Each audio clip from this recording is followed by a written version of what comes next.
Hello, my name is Dr. Lori Bonici, and I am the professor for social media and informatics, MC 495 LS 590, and I would like to take a few minutes to welcome you to the course and introduce myself. Why? Because social media is just that, it's social, and I think knowing a bit about one another in this course certainly establishes a basis for the social among us as a community of learners. So, I want to share with you now a bit about me professionally and a little bit about me personally so you get to know me a bit better during your learning in the course. I earned my undergraduate degree at Indiana University, and that would be the Indiana University in the state of Indiana, not the one in Pennsylvania. And I earned that in Spanish and linguistics. And that does have, Spanish and linguistics has a bit to do with information science and informatics. Learning a foreign language is a bit like learning a computer programming language. There are rules and semantics and communication aspects that we learn in depth that certainly do relate. Don't panic. No, you're not going to be doing programming in this course. I just wanted to let you know a little bit how that connects.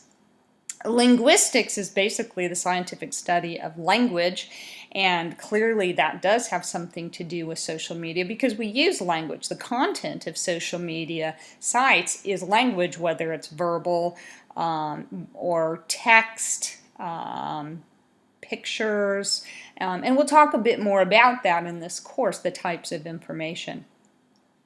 I earned my master's degree in library and information science at the University of South Florida in Tampa.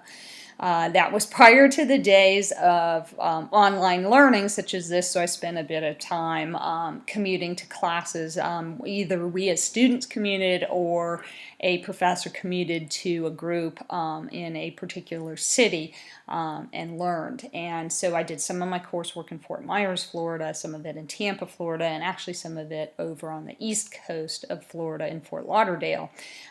It's so nice now today with the internet that we don't have to spend the time on the road driving and can actually learn online, such as you're going to be doing this semester.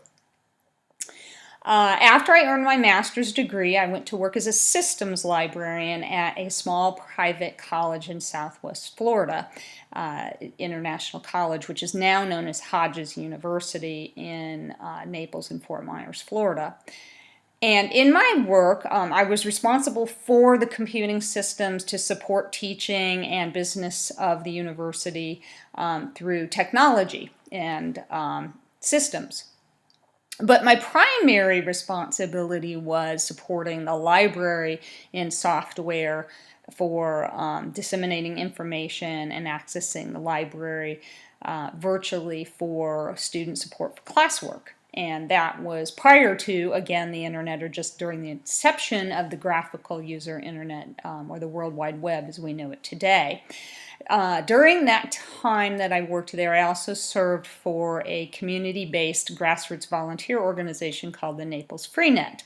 And a Freenet, to simply put it, is again a grassroots effort. It's a group of people in the community who came together to develop a system and information about the community, and then that connectivity is provided free to the people of the community where they can get that information. And so I started out with providing information about the local libraries and quickly moved to serving on the board of directors and becoming president, where I served as president for 3 years.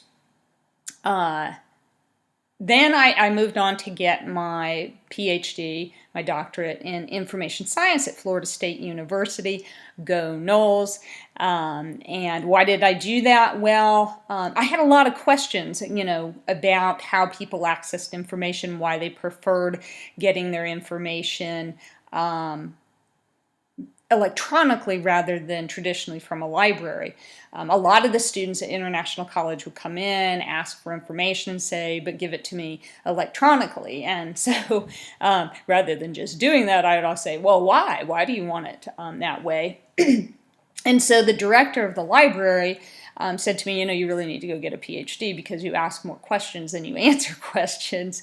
And that's what people with PhD do. They conduct research and find out the answers to questions. So I did just that, and I'm very pleased with that because there is a lot of interesting work in research in information science and informatics.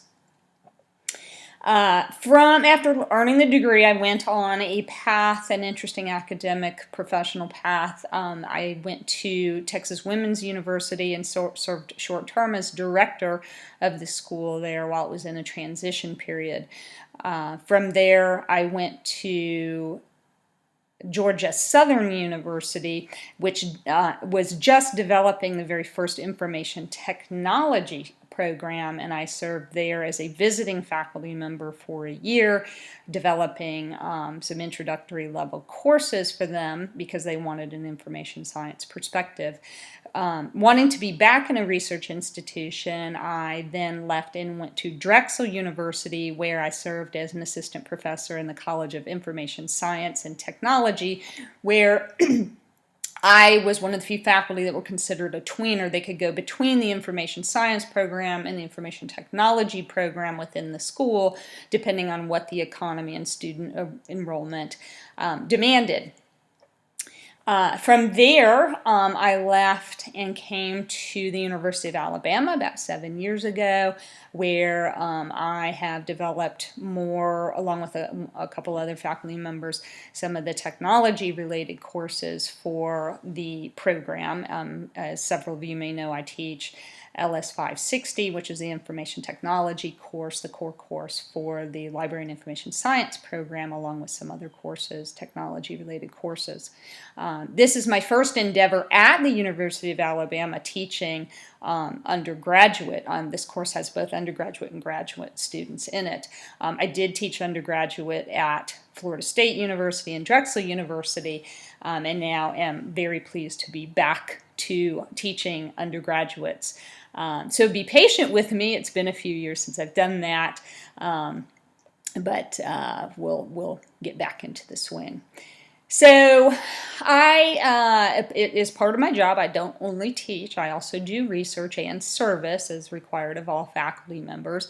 And my research is in the area of technology use for special populations, and special populations means persons with, in my case, persons with physical challenges or physical disabilities. And I look at mainly how technology can be a barrier to people with physical disabilities such as vision, hearing, and tactile barriers to accessing information. And we'll talk a little bit more about that later, not a whole lot, but it's something you need to think about in the social media context. Another area I look at is nonverbal communication in technology or the social science area. And that involves a couple things. Number one, on the human side, it involves facial expression. What does facial expression tell us about people's communication? You can see in this video that there's a bit of expressions I use when I'm talking or thinking about things, and that is a clue. Now, the interesting thing in the online world, much of it is text-based, and so we lack that body language really to see. Now, we do have things like emoticons, but they've never totally replaced facial expression in the sense of communication and the information that it conveys. Another area I'm more recently looking at is semiotics, and semiotics is the study of visual information, or more specifically signs or signage, and their application in online virtual worlds such as social media.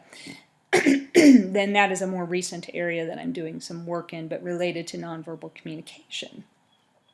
And we will talk a little bit about this during this course because, as you know, people do use pictures and symbols and signs in communication in the online world to convey information.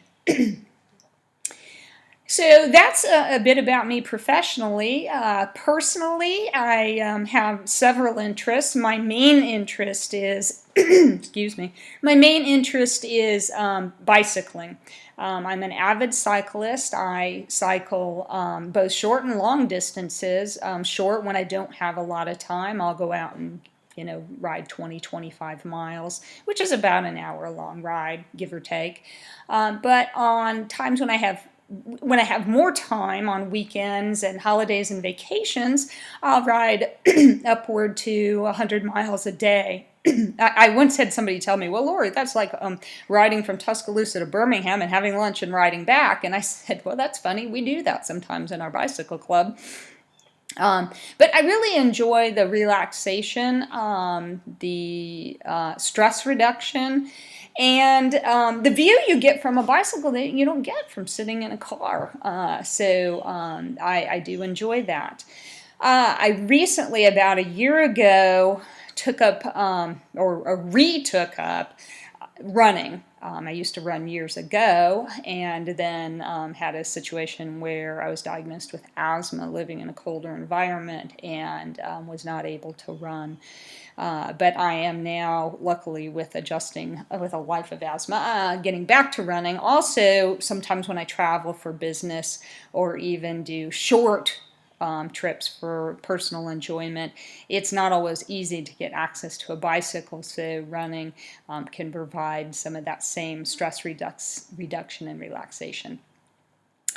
I do hope in that endeavor, because I used to be way back in the day when I was young, in grade school and junior high, I was a swimmer, a competitive swimmer. So I hope to bring that back into the fold and maybe within the next year try my first triathlon.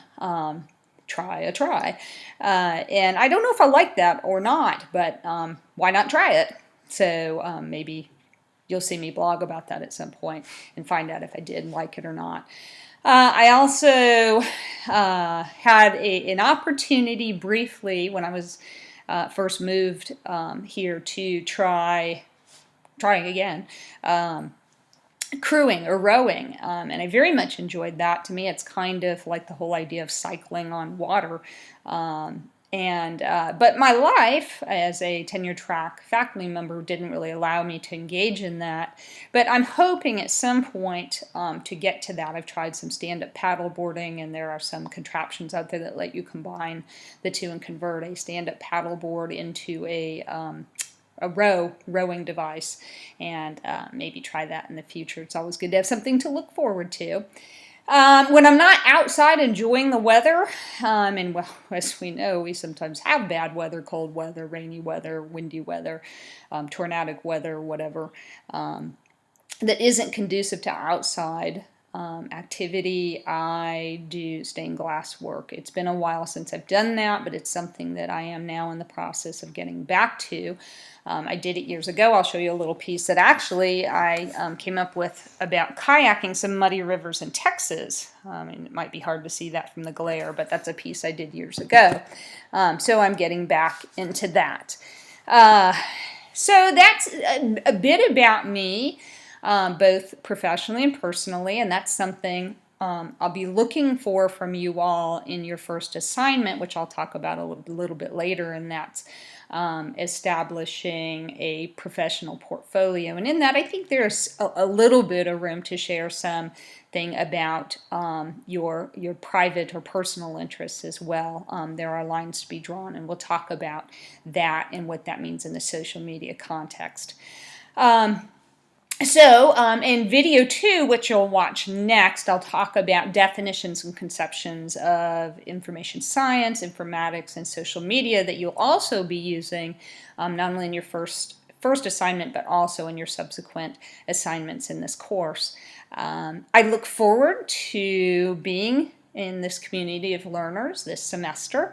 I am a firm believer in you learn better if you're having fun. So let's have some fun, let's enjoy the class, but at the same time we have a lot to learn, and let's learn that. So I look forward to spending the semester with you and creating an environmental learning in the context of social media, while we also learn what information science and informatics is and how that relates to communication. More on that in the next video. Welcome to social media and informatics.